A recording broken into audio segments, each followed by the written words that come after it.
다만 모든 경우에 이렇게 금융기관의 책임을 인정하는 건 아닐 거로 보입니다. 케이스 바이 케이스이기 때문에. 저는 서울대를 졸업하고 사법고시를 합격한 후 대기업과 보험회사의 사내 변호사로 5년, 대한민국의 최고의 로펌이라고 하는 김앤장에서 10년간의 근무 경력을 가지고 있는 17년차 변호사입니다.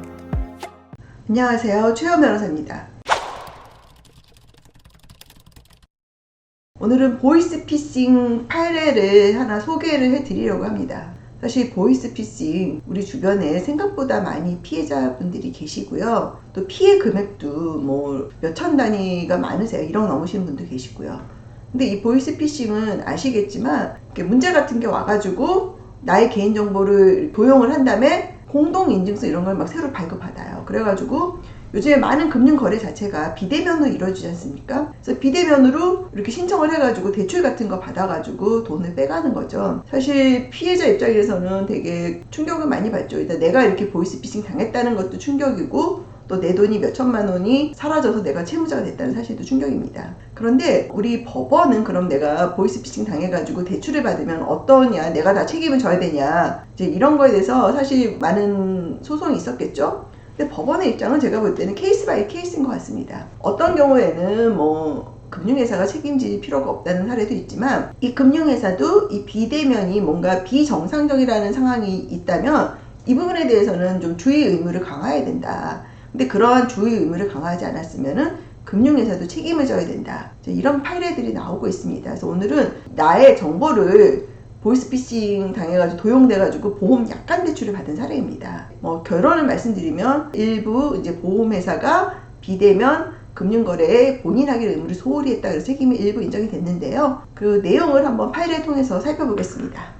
네, 판례를 이제 보겠습니다. 판례를 보면은 판결 선고일이 2023년 4월 11일이죠. 최근 판례이고요. 그 다음에 청구 취지는 보험 약관 대출 5천만 원입니다. 결론적으로 반만 인정이 된 사례입니다. 이제 기초 사실을 보면요. 제가 이제 판례 페이지가 많아서 다 설명드릴 수는 없군요. 중요한 내용만 설명을 드리겠습니다. 이 피해자는 성명불상의 보이스피싱한테 개인정보를 넘겨줬습니다. 그래서 본인의 주거래은행과 연동되어 있는 보험 약관 대출 5천만 원을 받게 된 거죠.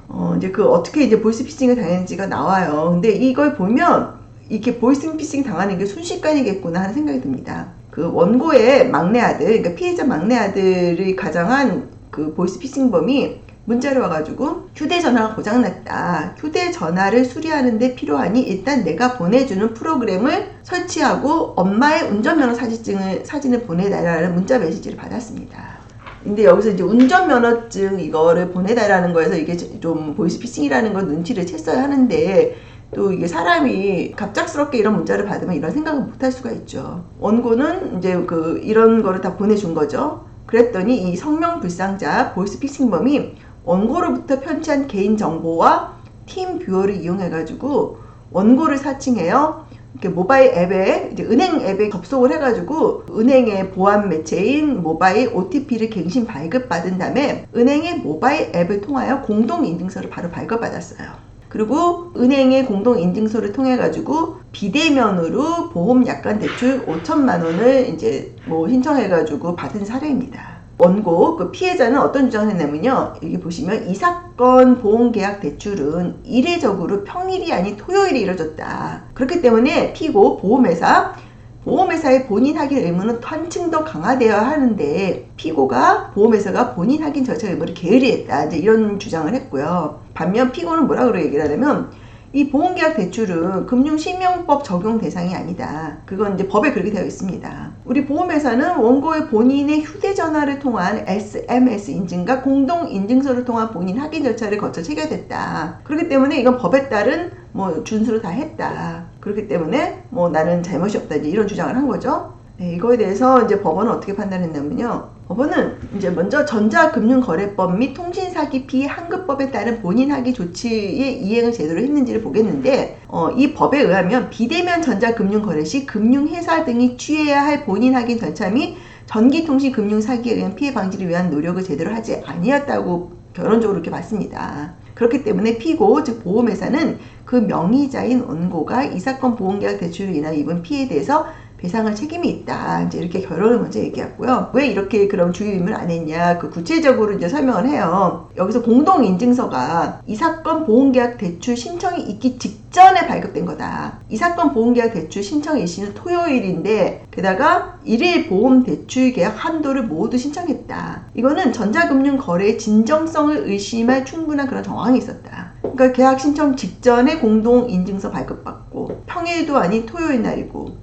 대출 한도 전액을 했다. 이거 자체가 이상하다는 거죠. 그런데 그런 거를 별로 더 신경을 안 쓰고 대출해준 보험회사가 책임이 있다. 이런 내용입니다. 다만 이제 원고 그 피해자도 주의 의무를 잘하지 않았기 때문에 피해자도 보이스피싱을 당한 거는 과실이다. 그래서 반만 인정을 한 사례입니다.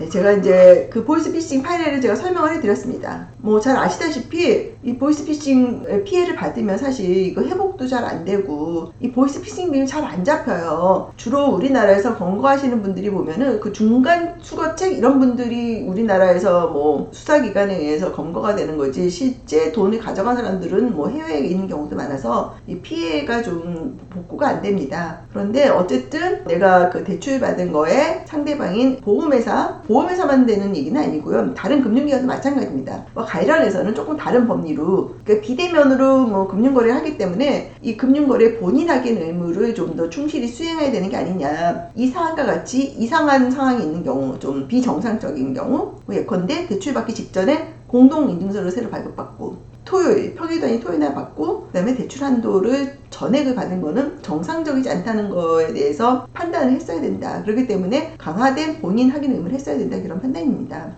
뭐 어쨌든 유의미한 판례를 보이고요. 다만 모든 경우에 이렇게 금융기관의 책임을 인정하는 건 아닐 거로 보입니다. 케이스 바이 케이스이기 때문에 일부는 구제되는 경우도 있을 거라고 봐요. 그렇기 때문에 혹시 보이스피싱 관련해서 지금 피해자인데 금융기관에 뭐 이렇게 원치 않는 대출을 받으신 분은 내 사안이 과연 이 구제를 받을 수 있는 사안인지 한번 검토를 해보시는 게 좋을 것 같습니다. 관련 피해를 입으신 분인데 혹시 수입 문의를 원하시는 분은 카카오 채널 최혜원 변호사 연락 주시기 바랍니다. 감사합니다.